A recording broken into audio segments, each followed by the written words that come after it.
les pido, por favor, que concluyan con la lectura. Si todavía no la han leído, pues comiencen a leerla de una vez, ¿ya? Porque si no vamos a tener una gran dificultad. Ya, vamos a tener una gran dificultad. A ver, un momentito, chicos. Vamos a ver. No sé por qué no me cargó el otro archivo. Ya está. Acá está el PPT. Bueno, ahora sí vamos a comenzar. Bueno, hoy día vamos a abordar ya lo que es literatura peruana. Nosotros habíamos concluido, ¿no?, todo lo que era hasta literatura española, ¿verdad? Habíamos visto Doña Bárbara, modernismo, realismo, y ahora nos vamos con literatura peruana. Bueno, hay un corto un poquito abrupto, pero ahí vamos. Creo que con ustedes sí concluí leyendas, ¿verdad? No me acuerdo con qué aula fue que les quedé debiendo leyendas y tenía que hacer esta semana, pero que con ustedes no ha sido. Bueno, nuestra literatura peruana podríamos subdividirla en tres grandes momentos, ¿no es cierto? Lo que es la literatura que se produce antes de la llegada de los españoles, o sea, antes de la conquista, la literatura prehispánica, la literatura que se produce durante la colonia, ¿no?, la etapa colonial, y la literatura que se produce durante la etapa republicana, cuando ya dejamos de tener un carácter, ¿no es cierto?, colonial y ya nos convertimos en una república, ¿ya? Ahora, ¿qué producción tenemos antes de la llegada de los españoles? Bueno, tenemos composiciones de carácter oral, ¿no? Porque no éramos una sociedad ágrafa, no teníamos escritura. Ya nosotros habíamos visto en la Edad Media, ¿no? Aquellos que han visto, que recuerdan, ¿no es cierto?, la Edad Media, ¿no? Había una literatura que se producía a través de alguien que repetía historias que le gustaba a la gente. ¿Te acuerdas cómo se llamaba esa persona? Vamos a ver si recuerdan. ¿Recuerdan o no recuerdan? Por ahí las chicas están escribiendo. Muy bien, los juglares. Ya, ahora, ¿qué cosa quiero remarcar? No que acá hubo juglares, porque estamos hablando de una tradición completamente distinta, pero sí quiero remarcar el sentido de personas que cuentan, personas que narran, personas que tienen el arte de saber contar, ¿ya? Entonces, ¿qué literatura se difundía aquí antes de que lleguen los españoles? Mitos, ritos, canciones, jarawis, por ejemplo, ¿no? Leyendas en torno a la creación del Imperio Incaico, en torno al ciclo mítico, por ejemplo, de la Piedra Cansada. No sé si ustedes, tal vez César Vallejo, ¿no?, cuando hablan de la producción de Vallejo, dicen la piedra cansada, ¿no? Esa piedra cansada es un ciclo mítico de relatos que hablan sobre la piedra cansada que también encuentran en las crónicas, ¿ya?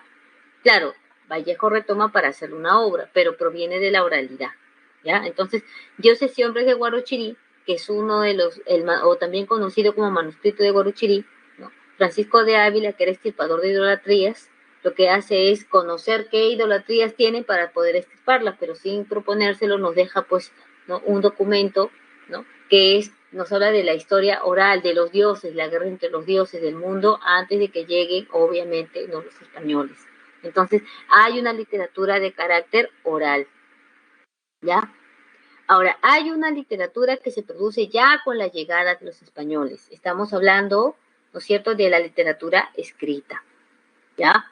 La que se produce con influencia española. Acuérdate que al colonizarnos España, el estilo, los temas, por ejemplo, que se va a escribir aquí, va a seguir los cánones de España, ¿ya? Bueno, acá te habla de los periodos, ¿no? Conflicto entre la herencia cultural andina y la cultura occidental. Por supuesto que sí, porque va a haber una mezcla ya. Ahorita vamos a ver un poquito con el teatro quechua colonial, ¿ya? El fortalecimiento del régimen colonial, bueno, sí, pues, ¿no? Ya acordémonos que históricamente, ¿no?, cuando llegan la colonia española y comienzan a afincarse aquí españoles, comienza a fortalecerse sobre todo el régimen colonial, y por otro lado está, pues, los abusos que se cometían contra los indígenas, ¿no? Bueno, ustedes mejor que nadie lo saben, ya lo están llevando en su curso de historia, ya lo llevaron en su curso de historia, ¿ya? Y la literatura que se produce ya durante la etapa republicana, o sea, cuando ya no dependemos, digamos, de España económicamente, pero sí que seguimos teniendo una dependencia cultural, porque todavía no podemos hablar de una literatura independiente, ¿no? O sea, que no sigue cánones, no sigue reglas, no sigue normas, no escribe al modelo de, ¿no? Eso lo vamos a ver recién con Eguren, ¿no? Que ya es un poeta, ¿no? Que marca, por ejemplo, lo que se conoce como ciclo de fundadores, ¿no? Cuando dice voy a fundar, es crear algo que no había, que existe, no existía, que es nuevo, que recién se va a producir. Todavía la literatura que se produce, si bien es cierto, ya tenemos una dependencia en la etapa republicana, una independencia a nivel gubernamental, pero culturalmente seguíamos teniendo dependencia de España, ¿ya? Ahora, Antonio Cornejo Polar, que es uno de los críticos más importantes, los críticos peruanos más importantes que hemos tenido, ya, bueno, obviamente alguna fue rector de San Marcos, ya murió hace muchos años, ya. Cuando él hablaba de nuestra literatura peruana, lo primero que decía es que nuestra literatura es heterogénea. ¿Por qué? Primero porque tenemos una literatura que se produce, que proviene de una tecnología distinta a la escritura, la oralidad, ¿ya? La oralidad es, por ejemplo, psicodinámica, ¿no es cierto? Hay un carácter acumulativo, ¿no? Aquellos que leen la Biblia, por ejemplo, ¿no? Dice, y Dios creó y, ¿por qué dice y? Ahí está el sentido aditivo, ¿no? De la oralidad, porque proviene de, también ese libro proviene de la oralidad. Aquellos que leyeron Ilíada y Odisea, ¿no? ¿Por qué repetir a cada rato la de los libros de brazos y esto en ardides? ¿Por qué repetir a cada rato los epítetos? Porque ahí está el carácter acumulativo y el carácter formulaico de la oralidad, por ejemplo, ¿ya? ¿Qué se rememora? Se rememora lo que se considera trascendental. Ahí está la homeostasis, ¿no? Cada sociedad rememora lo que para ellos es importante. Entonces, estamos hablando de una psicodinámica completamente distinta a la escritura, ¿no? Son dos tecnologías distintas. Por ejemplo, en la escritura yo puedo hablar de borradores, sí, puedo decir, este es mi borrador, puedo seguir corrigiendo. Yo no puedo decir, chicos, ¿saben qué? Lo que les dije era un borrador nomás, vamos, ahora sí voy a hacer la clase. La oralidad no te admite los borradores, ¿ya? Tiene una psicodinámica completamente diferente, ¿no es cierto? Incluso el hilo narrativo va acorde con el recuerdo también, dependiendo de lo que uno recuerde. Uno habla lo que considera importante, lo que no, ¿no es cierto? Está entre silencios y olvidos, etc. Tiene una psicodinámica completamente distinta. La escritura tiene otra. Entonces, hablamos de heterogeneidad primero porque hablamos de dos sentidos, de la que proviene del discurso oral y la que viene desde la escritura. Ese es uno. La literatura culta, aquella que es, ¿no es cierto?, o que proviene desde el mundo letrado, aquellas personas que han tenido una educación, por ejemplo, que conocen, que saben, y aquella literatura, aquella producción que proviene, que ya no proviene de la literatura culta, sino que algunos, en ese tiempo se hablaba de la literatura de lo popular, o sea, la que proviene, que no, de aquella producción que no es escrita y que no está producida por aquellas personas que han pasado por una escoralidad, ¿no? Entonces ahí tenemos el carácter popular, el carácter culto, la que viene de la oralidad, la que viene de la escritura. Entonces nuestra literatura es heterogénea, sí, porque no es uniforme. No tenemos una misma producción de inicio a fin. Pluricultural. ¿Cuántas reflejo de cuántas culturas es? Mira, si nosotros pensamos, antes de que lleguen los españoles, ¿qué culturas habitaban aquí? Antes de que lleguen los españoles, ¿qué culturas teníamos? Profesora de la cultura andina o la conocida cultura quechua, ya, esa es una. Profesora de las culturas amazónicas, ahora, aquellos que hablan quechua, el quechua no es una lengua homogénea. No es que todos los que hablan quechua hablan igualito el quechua. Está el quechua ayacuchá, ¿no?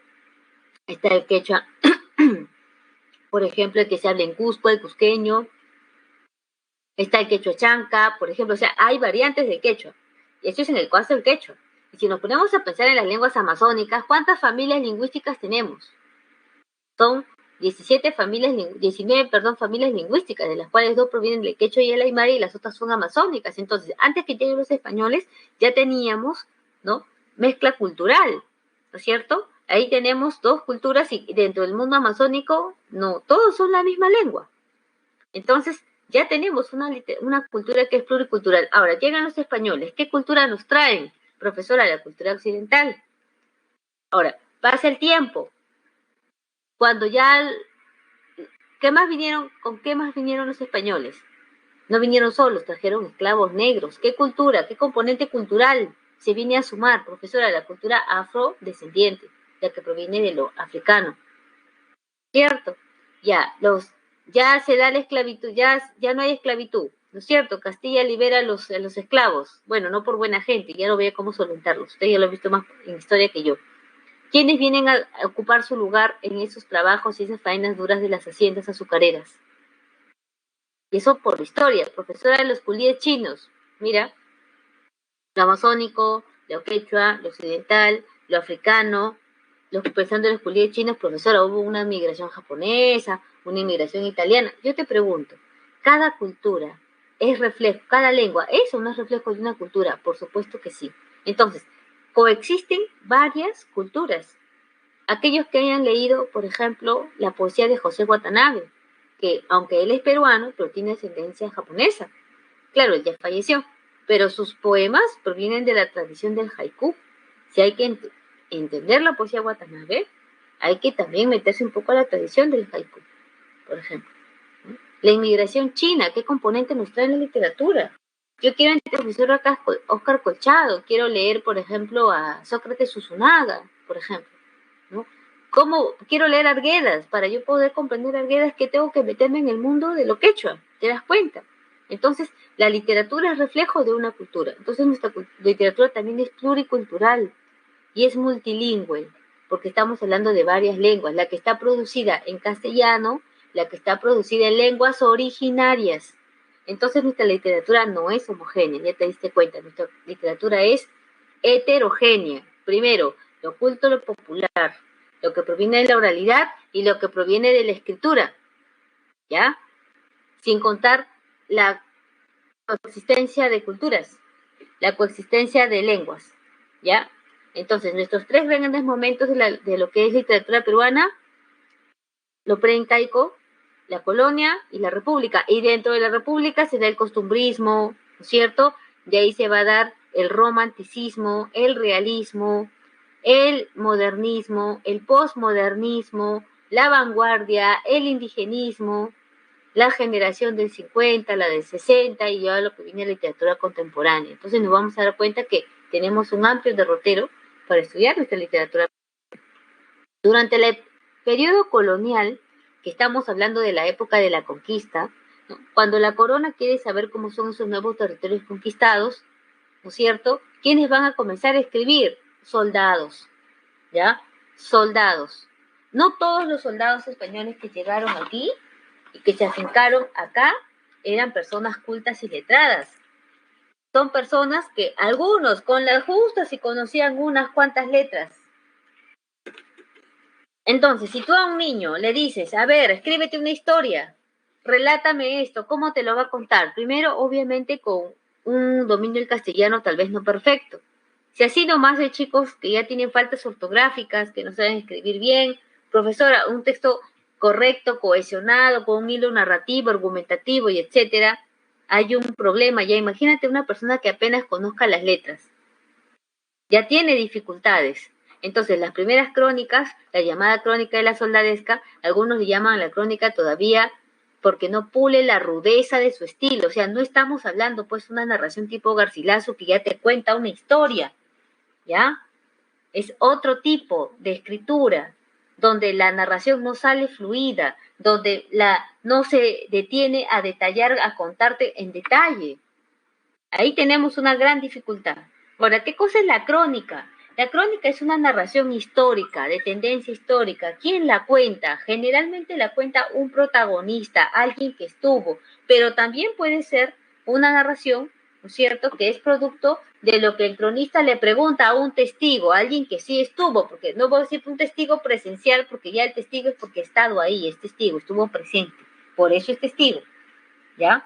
Te dice, el libro te dice, narración histórica usualmente escrita por un testigo de los hechos al mismo tiempo en que estos se producen. En otros casos, la información se obtiene interrogando a los actores de los mismos. Claro, porque hay un interés histórico, pero ¿por qué nosotros no podemos decir que, aunque es una narración histórica, ¿por qué no podemos decir que es una fuente histórica? ¿Por qué decimos que carece? ¿Cuáles son las falencias? Porque cada cronista escribe acorde a sus propios intereses, desde su punto de vista. Acuérdate que la historia no atiende a subjetividades, a interpretaciones. La historia busca de manera objetiva presentar los sucesos del pasado. Ahora, ¿cuál es un antecedente de la crónica? Las cronologías medievales.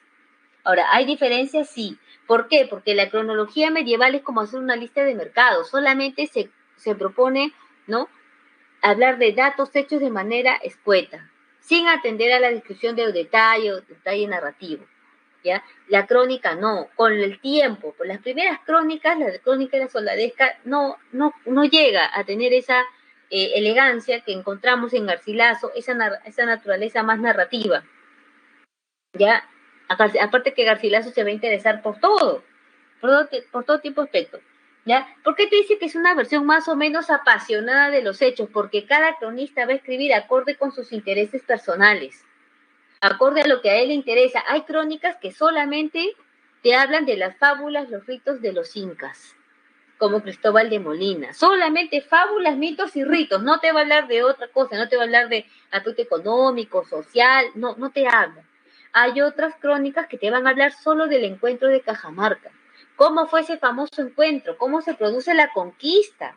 Hay crónicas que solamente te hablan de las guerras de los conquistadores, no te hablan de otra cosa, cómo era si había teatro, si qué relatos se contaban, cómo eran los matrimonios, cómo eran las fiestas, no detalla. O sea, cada cronista escoge qué escribir acorde a sus propios intereses personales. Por ejemplo, Garcilaso, ¿no? Garcilaso, la segunda parte de sus crónicas, ¿por qué se va a centrar a hablar solamente de lo que son las batallas y las guerras entre las cruentas guerras entre los conquistadores? ¿Cuál es su interés? ¿Hay un interés particular? Sí, porque él quiere, a través de su narración, decir cómo fue realmente esa guerra y cuál fue el rol protagónico que tuvo su padre. Por ejemplo, ¿ya? Hay algunos, como Guamapoma de Ayala, por ejemplo, que es una crónica más indígena, sí, porque es desde el punto de vista de un indígena, no es desde el punto de vista del conquistador, que miraba el mundo con mucho extrañamiento, no sabían cómo describir una llama, si decir que era un caballo o era una mezcla con burro, ¿no? Parecía perro, pero no era perro porque tenía pelos de perro. O sea, ya te diste cuenta que no hay palabras como para describir la nueva naturaleza que tienen en sus ojos, ¿no? Incluso el color de la piel, ¿no?, que tienen los indígenas. La lengua, para ellos no había lengua, ellos no hablaban una lengua. Por eso es que cuando hay una colonización, hay una imposición. ¿Qué se impone? Lengua, se impone cultura y se impone una religión. ¿Ya? Así que tener muchísimo cuidado. Ahora, generalmente ellos van a hablar del paisaje, de la naturaleza, ¿no es cierto? Otro aspecto importante, ¿ya? Bueno, eso lo encontramos en la crónica de la soldadesca, es que ellos sí se van a sentir muy deslumbrados por el nuevo panorama que están viendo, por la nueva geografía que están viendo. Con el pasar del tiempo, la crónica va puliendo esa rudeza de estilo y se vuelve ya más detallista, se vuelve más narrativa, se vuelve, digamos, más detallada, ¿no? Y organiza mejor la información a través de por ejemplo, ¿no?, la organización política, social, económica, incluso explica palabras en quechua, por ejemplo, ¿ya? Con el tiempo, con el pasar del tiempo. Ahora, hay distintos criterios para clasificar las crónicas. Algunos hablan de las crónicas desde el tipo, por ejemplo, del origen. Si son crónicas escritas por españoles, llaman crónica española. Si son crónicas escritas por mestizos, crónica mestiza. Si son crónicas escritas por indígenas, la crónica india. Por ejemplo, Guamapoma, entre la crónica india, Santa Cruz Pachacuti por ejemplo. Titu Cusi, por ejemplo, ¿no?, el cronista indio.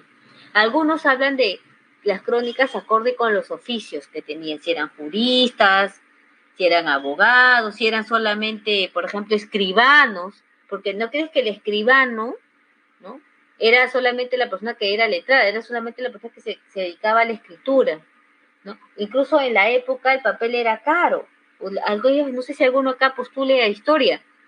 Si hay alguno acá que va a postular historia, cuando vaya al archivo, ahí va a conocer cómo era antes. ¿Por qué, profesor, hay tantas abreviaturas? ¿Y por qué yo tengo que saber cómo descifrar esa escritura antigua? Porque el papel era caro y se utilizaba mucha abreviatura. Y la letra no era una letra, pues, bonita.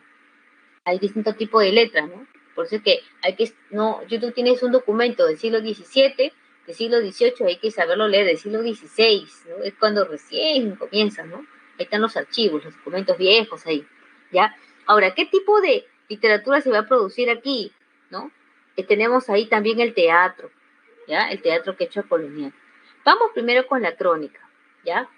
Bueno, ya sabemos que hay una pretensión histórica, sí, por documentar sucesos, por documentar hechos, pero acordémonos que no hay una visión crítica, no hay una visión objetiva. Acuérdate que el cronista escribe acorde con el punto de vista que él quiere poner de realce, ¿ya?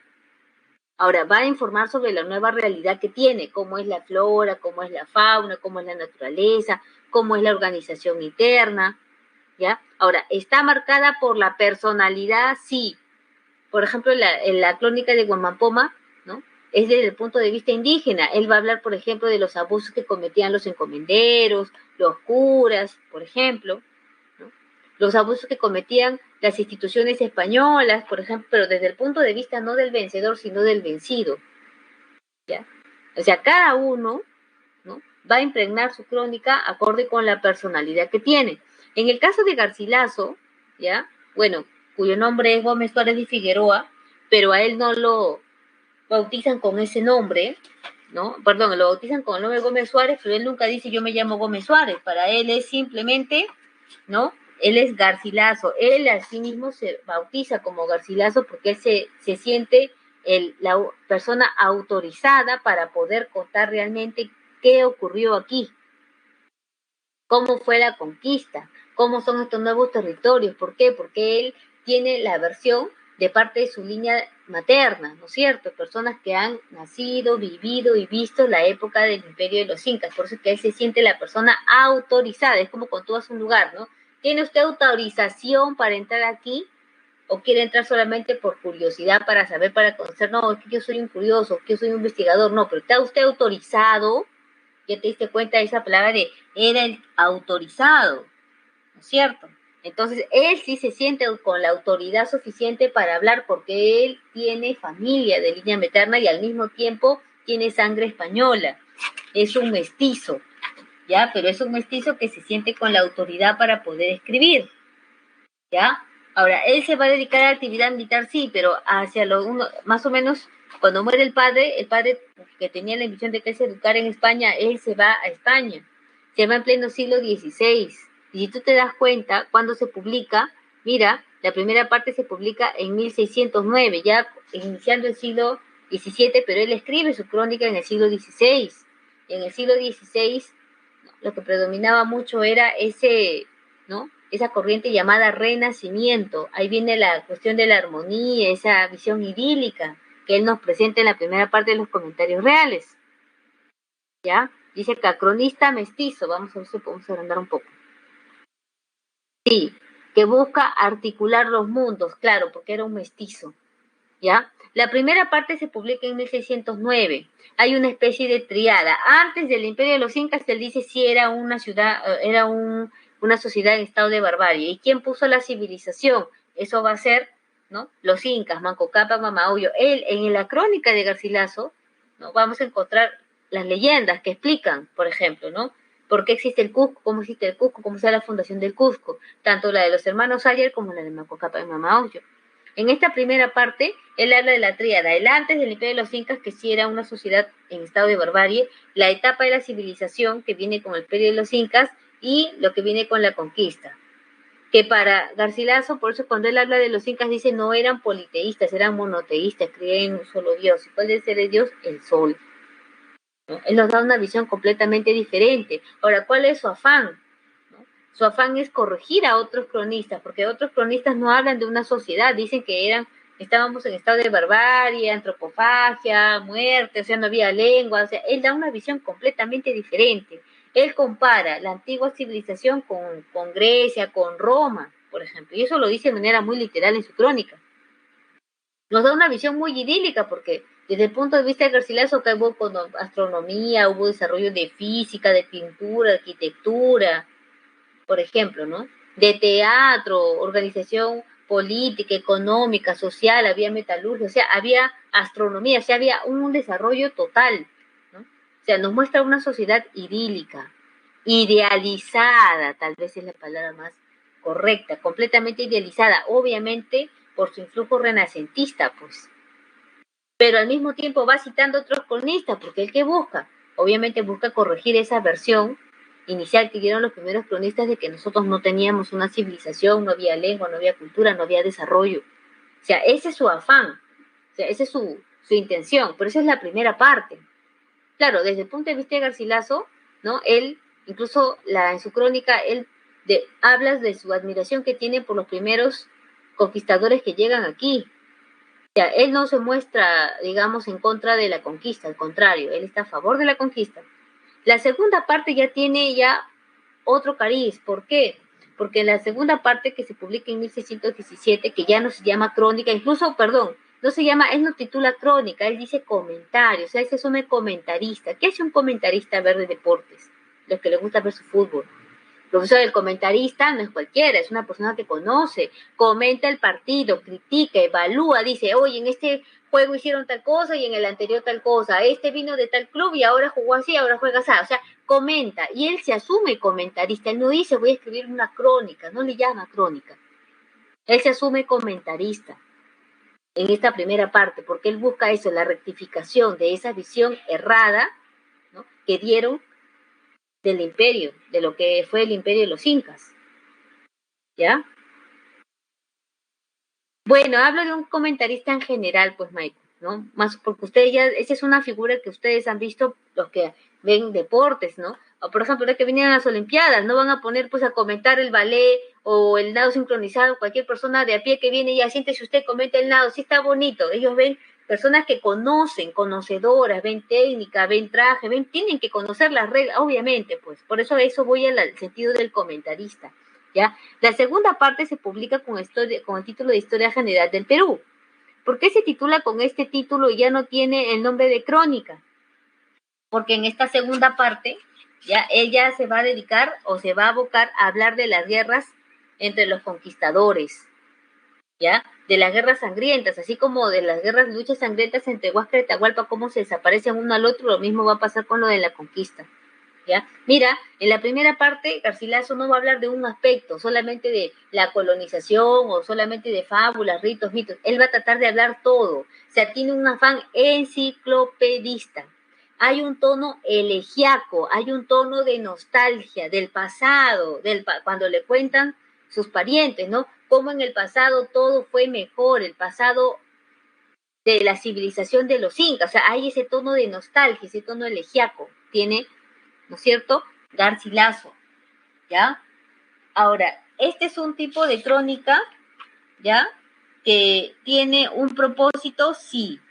¿Cuál es el propósito? Obviamente, ¿no?, presentar cómo era en verdad el mundo antes de que lleguen los españoles, pero él es un gran prosista, sí, es un prosista que domina el tema, sí, porque tiene un conocimiento amplio de lo que conoce al menos de sus parientes de línea materna. No hay que olvidar eso, ¿ya? Es un prosista, por eso dicen armónico, es un prosista sereno, armónico típico del Renacimiento, ¿ya? Vamos a dejar aquí a Garcilaso de la Vega. Ya, bueno, acá está la primera, acá está la segunda. Claro, busca corregir a otros, tiene intención de... Claro, él, como te decía, ¿no? Aquí, ¿cuál es la intención en la segunda parte? Reivindicar la figura del padre que había sido calumniado por la corona española. Porque a todos los conquistadores la corona les reconocía con algún aporte pecuniario, dinero, pero el padre no le reconocía nada. ¿Por qué? Porque supuestamente no había cumplido con sus labores. Por eso es que él quiere ensalzar la figura, limpiar la figura de su padre, al contar realmente cómo fue la guerra entre los conquistadores. Ahora, el teatro quechua colonial se va a producir aquí con las mismas características del siglo de oro español. Entonces, profesora, si tiene las mismas características, ¿qué cosa va a significar ello? Por ejemplo, que vas a encontrar la estructura de las 3 jornadas, por ejemplo, ¿ya? ¿Vas a encontrar algunas figuras prototípicas del teatro quechua? Sí. Ahora, ¿por qué en quechua? Porque acuérdate, ¿no?, que el teatro es una vía, es un medio para poder catequizar, es un medio para difundir ideas, y los curas vieron que a través del teatro se podía catequizar y enseñar, ¿no es cierto?, lo que era la religión o el imaginario religioso a los indígenas. El teatro quechua va a pasar por 3 grandes momentos. Por ejemplo, uno de los primeros momentos del teatro quechua colonial lo vamos a tener, por ejemplo, con Juan Espinosa Medrano, ¿no?, donde vamos a encontrar ese sentido religioso, ¿no? Para comenzar a incorporar la imagen del Dios Padre, por ejemplo, en el imaginario religioso, ¿no? Los que han leído alguna vez algo de Juan Espinosa Medrano, El rato de Proserpina, El sueño de Endymión, por ejemplo, el hijo pródigo, que está basado en una parábola bíblica.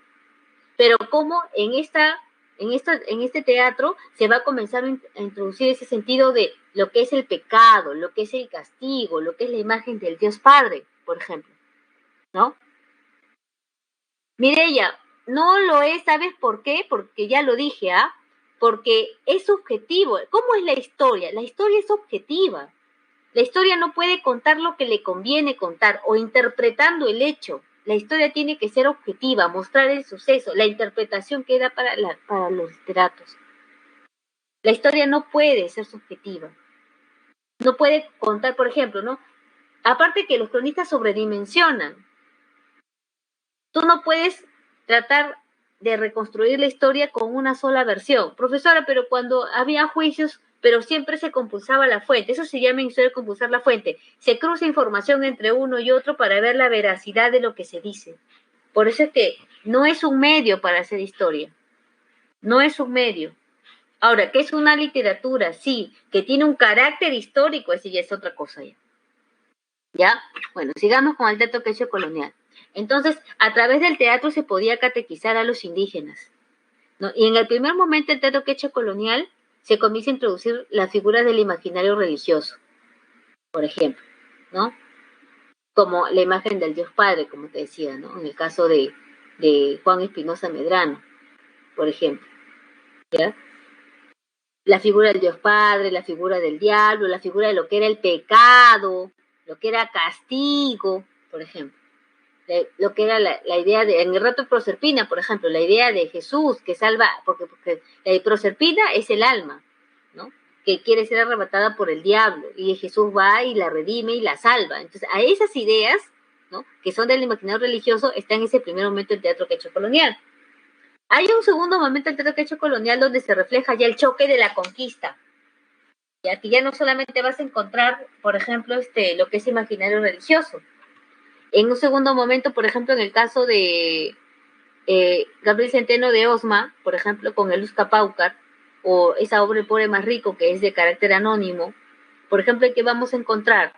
¿No? ¿Quién del imaginario religioso nos faltaba? Si estaba Dios, estaba Jesús, estaba el alma, el pecado, el castigo, estaba el diablo, falta la Virgen María, claro, porque en esta obra, ¿no?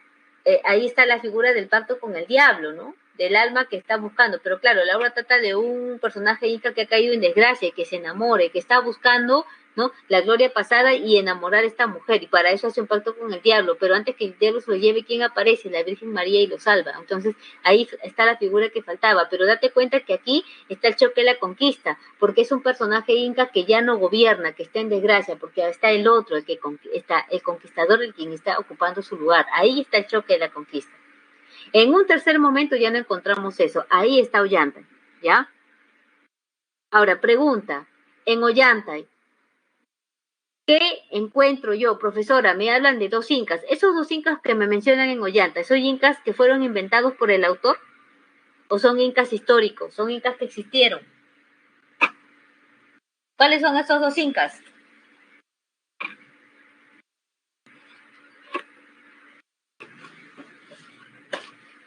Profesora, ¿está Atahualpa o está Pachacútec? Muy bien, Pachacútec. ¿Y quién más está?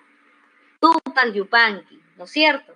Ya, son incas históricos, mira, te hablan del Cusco, que es que como ciudad que tiene guerras, que conquista, que hay una cabeza que es el Inca. Entonces, aquella persona que escribió este teatro era un conocedor, sí. Inicialmente dijeron, esto es prehispánico, pero después se dan cuenta que no puede ser prehispánico por la característica que tiene.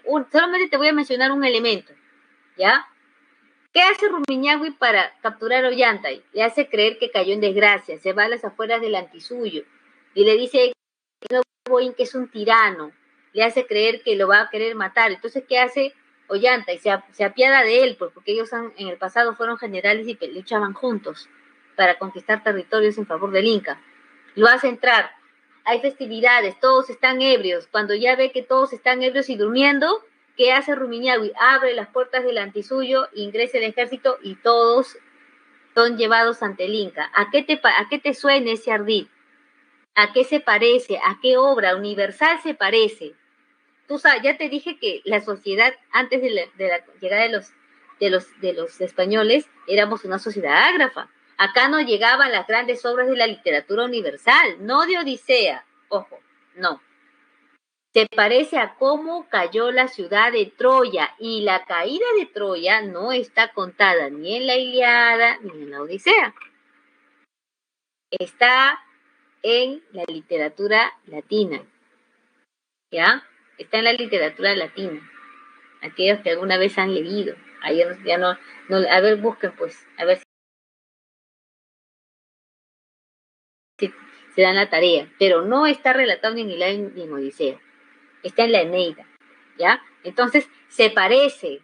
Entonces, eso, y tiene muchos elementos que obviamente hay varias partes que se parecen a los parlamentos de Segismundo. Obviamente, pues, no es una obra de prehispánica, aunque puede tener algún elemento prehispánico, sí, ¿no?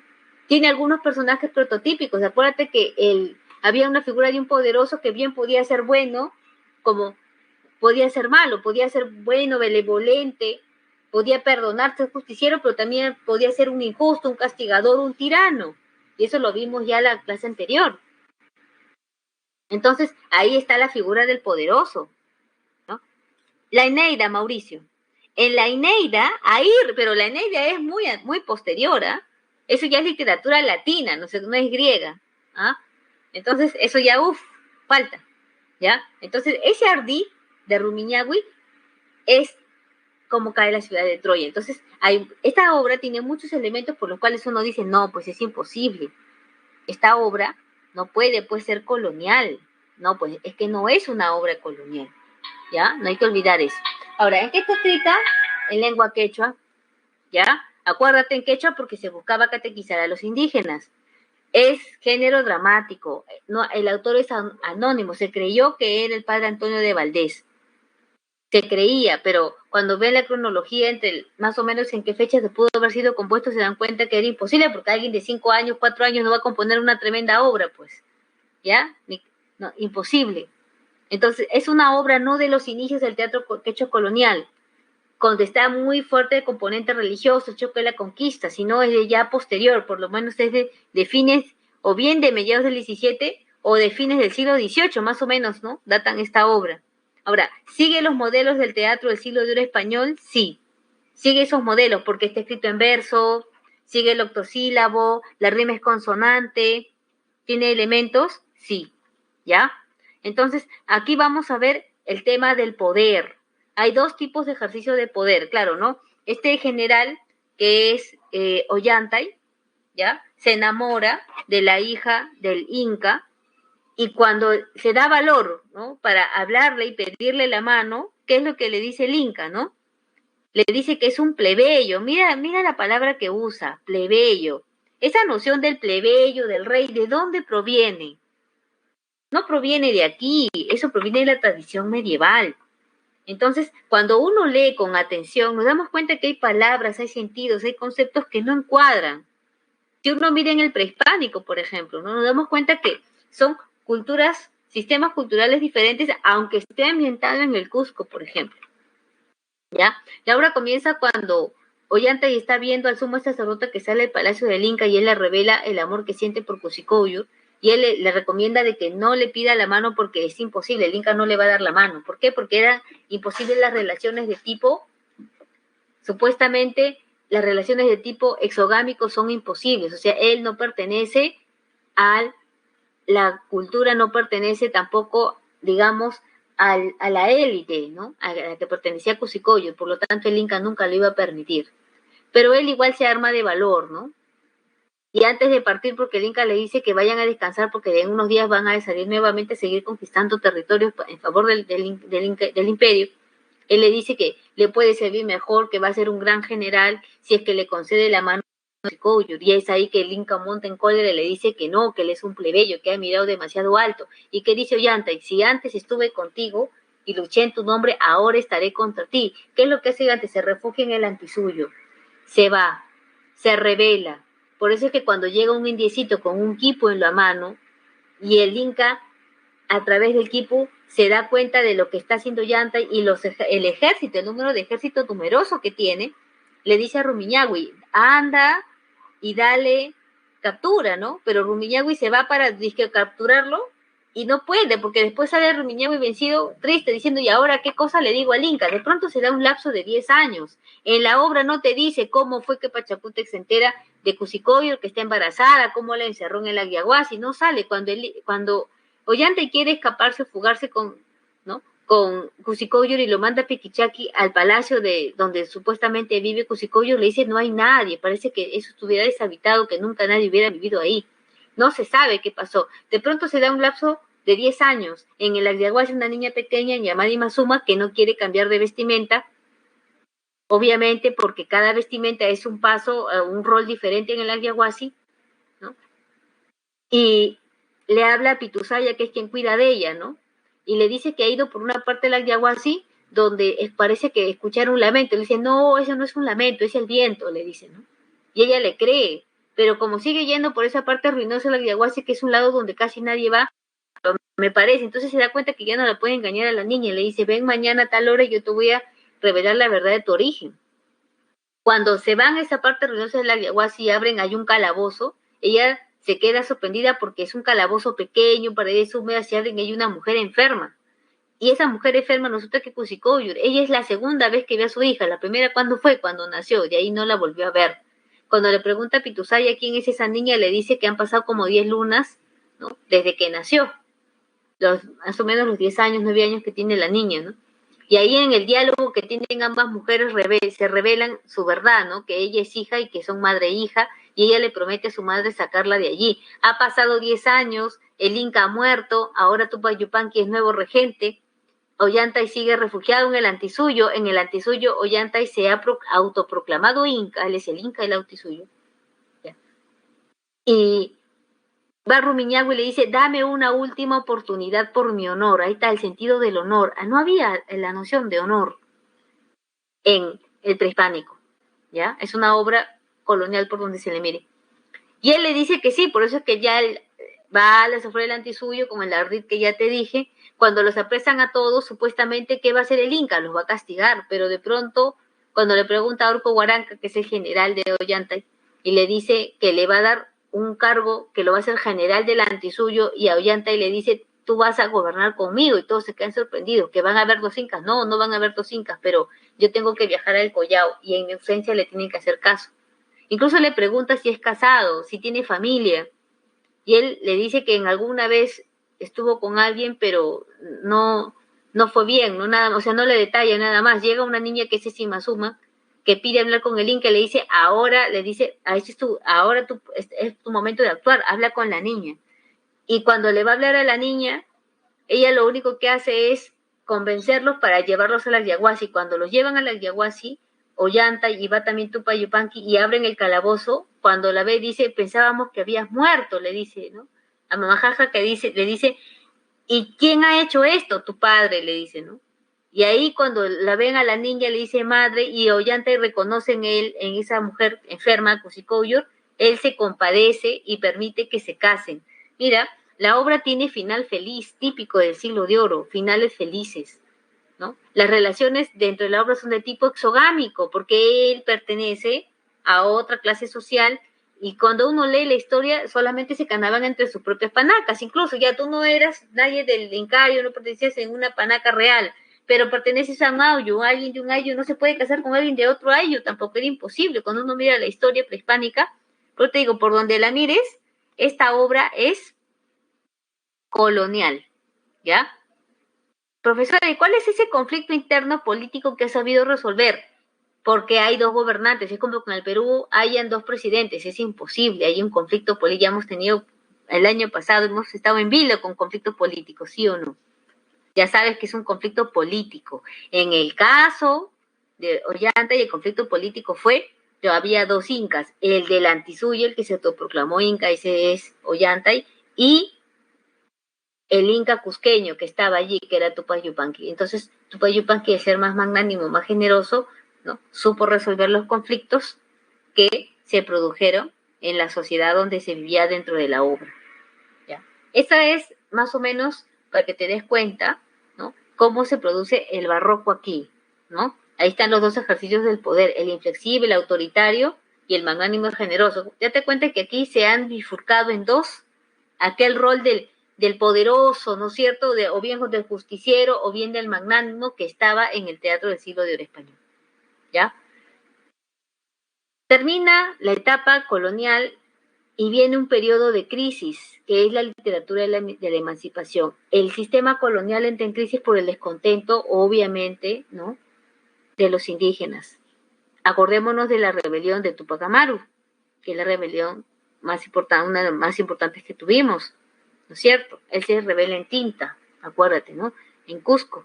Entonces, tenemos un contexto difícil, porque la clase, digamos, los criollos, los que habían nacido aquí, se dan cuenta, pues, de que ellos quieren gobernar aquí y que ya no quieren que haya una colonia, ¿no? Entonces comienza la gesta libertaria. Claro, cada uno estaba buscando también sus propios intereses, ¿no? Y eso se ha visto siempre en la historia, en el sentido de que cada uno estaba buscando una mejor estabilidad, ¿no? Pero es una época de conflicto, ¿ya? Ahora, la literatura de la época va a estar muy mezclada con la vida política, y eso también lo vamos a encontrar en el siglo XIX. Por eso es que no es casual que encontremos algún autor como Abraham Valdelomar, por ejemplo, que haya escrito, que haya tenido conferencias en todo el Perú y haya hablado a través de sus conferencias de forma satírica y criticado la política, por ejemplo, ¿no? O el gobierno, por ejemplo, de cómo derrotaron a Billinghus, por ejemplo. ¿Por qué? Porque tanto la literatura como la vida política estaban muy ligadas en la época. Entonces, ¿qué temas desarrolló la literatura de ese tiempo? Los homenajes patrióticos, los himnos, ¿no es cierto?, las loas, aquellos que estaban en pos de la independencia. Por eso es que van a surgir odas a la libertad, por ejemplo. ¿De qué van a hablar? Del paisaje de América. Acuérdate que no estaba el sentido todavía de peruanidad en sí. Somos criollos americanos, nacidos en tierras americanas. El indio, ¿cuál es la situación del indio? Oprimido, callado, abatido. Ya, esos son otros temas que también se van a tratar en la literatura de la emancipación. Pero es una literatura que está muy fuertemente influenciado por el neoclasicismo. Acuérdate que el neoclasicismo, bueno, no hemos hablado mucho de ello, pero vamos a verlo aquí. Hay una actitud, primero, de verosimilitud. Nada de lo que se representa puede salir de lo que va más allá de lo real. 2, es una literatura moralizante, tiene una actitud moralizante, o sea, hay una forma correcta de ver las cosas. ¿Y cómo se llama esa forma narrativa que enseña a través de moralejas? Porque ahí está el sentido moralizante de la literatura también. ¿Cómo se llama? Muy bien, las fábulas. Por ejemplo, los que vieron el siglo XVIII, por ejemplo, en España, fábulas morales, fábulas literarias de Tomás de Iriarte, por ejemplo, Félix María Samaniego. Acá también se van a dar fábulas, sí, también se van a dar fábulas. Melgar va a escribir fábulas, ¿ya? Entonces, surge el patriotismo peruano, la noción de patriotismo. La temática es política, no es la mujer, el amor, la sobrenatural, la ficción, no, es la temática que se produce, es política. Sobre todo vamos a ver que se componen a través de el género lírico, la oda, ¿no es cierto?, que es la exaltación de, pues, tú puedes hablar, ¿no?, en favor de una gesta libertaria, de una batalla, de un personaje, las canciones. ¿Qué cosa es un panfleto? Un panfleto es un escrito de carácter difamatorio. Simplemente se lanzan las acusaciones, se puede difamar una persona, una institución. Surgen los panfletos también. Surgen las fábulas. Eso surge en el caso de Mariano Melgar, por ejemplo. ¿Ya? Ahí van a surgir las fábulas. Así que si ustedes pueden, ¿no?, pueden buscarse una fábula, sí. Ahora, ¿qué es un epigrama? Es una composición también de tipo poético, pero no es como la oda, que es extensa. La epigrama es más breve y solamente te habla de un solo tema, en este caso de un pensamiento, ¿no? Hay una forma satírica, un poco festiva, burlesca, sí, ¿ya? Sí, o sea, pero son escritos breves, ¿no? Son escritos breves. Ya te diste cuenta que la forma que van a preferir ellos no es la narrativa, no es el teatro, es a través de la composición poética, ¿ya? A través de la composición poética, nosotros lo vamos a ver aquí. Ya un poco, si quieren ustedes eso lo puedan repasar en la separata, ¿ya? Por eso te dice que en la literatura, en cuanto al estilo, está bajo los cánones del neoclasicismo. En el neoclasicismo, ¿qué se escribe? Generalmente se escribe en versos de 8, de 7, de 11 y de 10. O sea, no hay el uso de un solo tipo de estructura métrica, sino que van a combinar, ¿ya? Algunos hablan del primer romanticismo. Por ejemplo, José Carlos Mariátegui, cuando habla de Mariano Melgar, él dice, Melgar fue un romántico, dice, por su vida y por su obra. ¿Por qué es un romántico para Mariátegui y Mariano Melgar? ¿Qué es el romántico? Profesora, el romántico muere, tiene un ideal, muere por sus ideales. Pregunta, ¿cómo murió Mariano Melgar? Era muy jovencito, no llegó ni a los 24 años, ¿no? Él, acuérdate que se enlista en las huestes de Pumacagua, él, así como escribe, ¿no? Porque es un hombre letrado, no tenía una educación muy esmerada, ¿no? Supuestamente iba a estudiar también jurisprudencia en Lima, ¿no? Pero él muere justamente en favor de la gesta libertaria. Él muere, por eso es que Mariátegui dice, este es un romántico, tanto en su vida, dice, como en su obra, por la manera, por lo que escribió y por la manera como murió. ¿Ya? Ahí está Mariano Melgar, un poco sería bueno que ustedes revisaran, ¿no? Ahora, ¿qué compuso? Compuso elegías en honor a Silvia, ¿no? Está sus famosos sonetos a la mujer, ¿no? Alguna vez que ustedes han escuchado ese famoso soneto de la mujer, ¿no? Que dice que la mujer no nació ni para querida, ¿no? Porque se esquiva, por falsa, por mudarle. Cuando uno lee, uno dice, parece que lo hubieran engañado feo al negar, ¿no?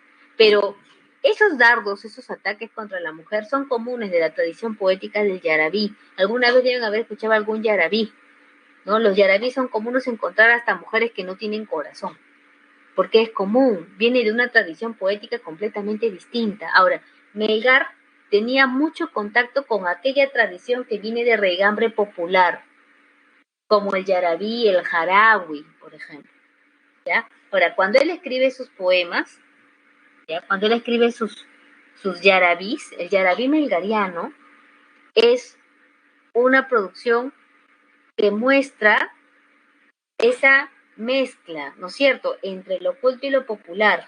Lo oculto a nivel de la estrofa, del uso de la métrica, el uso del octosílabo. Pero ¿qué va a pasar con lo otro? ¿Qué va a pasar con la temática? La temática y el tono triste, ¿de dónde lo saca? Lo saca del yarabí, el amor inconstante, el amor doliente, las tribulaciones del yo poético. Alguna vez ustedes deben haber escuchado música andina. ¿Qué dicen de la música andina? Es triste. De ahí viene la idea de que el indio es triste, pero es que eso es una música nostálgica, es como escuchar los tambores africanos. ¿Alguna vez deben haber escuchado la música de los tambores africanos? Es una música que invita al baile, sí. Es una música que invita al movimiento del cuerpo, la expresión a nivel corporal. Ustedes han visto cómo bailan los afrodescendientes, eso ya lo llevan en la sangre. ¿Por qué? Porque es una cuestión cultural.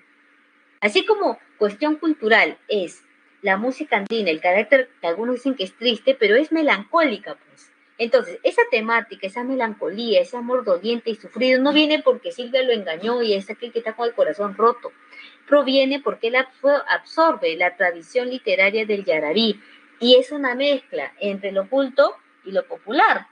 Por eso es que se habla del yarabí mestizo. ¿Por qué? Porque en él se conjuga la llamada lírica culta con la llamada lírica popular. ¿No? En general, cuando uno escucha Michael música andina, la música andina tiene un carácter así nostálgico. Los que han escuchado, por ejemplo, bueno, ¿no? Máximo Damián lamentablemente ya murió, pero cuando uno escuchaba el sonido de Máximo Damián en el violín, por ejemplo, ¿no? Búsquenlo si quieren en YouTube, Máximo Damián, yo tuve la suerte de conocerlo, ¿no? El gran amigo de Arguedas, el violinista que tocó en el funeral de Arguedas, ¿no? Por ejemplo, la música andina tiene ese tono triste, entonces, Melgar, ¿no? ¿Cuál es el gran valor que tiene Melgar en la literatura peruana? Elevar a la categoría de culto lo que era considerado popular, porque para comprender a Mariano Melgar, para comprender la poesía de Melgar, hay que meterse en el corazón del yarabí. No me puedo comprender yo, ¿cómo voy a comprender la poesía, el sentimiento de Melgar, si es que yo no he no sé nada del Yarabí. Es imposible poder conocer, ¿ya? Entonces, él eleva la categoría de culto lo que era considerado popular. Cuando se estudió a Melgar, en ese tiempo se consideraba lo culto y lo popular, la literatura y la subliteratura. Ahora ya no hablamos de culto y popular, ahora es literario, ahora. Pero esto que ustedes lo tienen en el libro como culto y popular, eso es como se propuso antes, como se estudiaba antes, ¿ya? Entonces, por eso se dice que él es un asimilador y culminador de un proceso. ¿Por qué? Porque te enlaza con una tradición anterior, que es la del Yarabí quechua, pero al mismo tiempo con una tradición nueva, porque es la del Yarabí melgariano, que es el Yarabí mestizo, que es la mezcla de dos tipos de líricas, ¿ya? También tiene, ¿no?, epístolas, tiene su carta Silvia, ¿no? Tiene una amplia producción, ¿no? Creo que también hay una fábula, creo que la han puesto aquí, me parece. Sí, bueno, no, acá está el Yarabí y me parece que, no han puesto, bueno, copien chicos las claves, pues ya son las 1:07, ya, no, ya me pasé 2 minutitos, ¿ya? Pero también hay, ustedes pueden leer, por ejemplo, El cantero y el asno, que te habla ahí, por ejemplo, del tema del indio, ¿no? Pueden leerlo, búscanlo, El cantero y el asno, ¿ya? Y en la separata también lo pueden encontrar, ¿ya? Bueno, chicos, nos vemos la próxima sesión.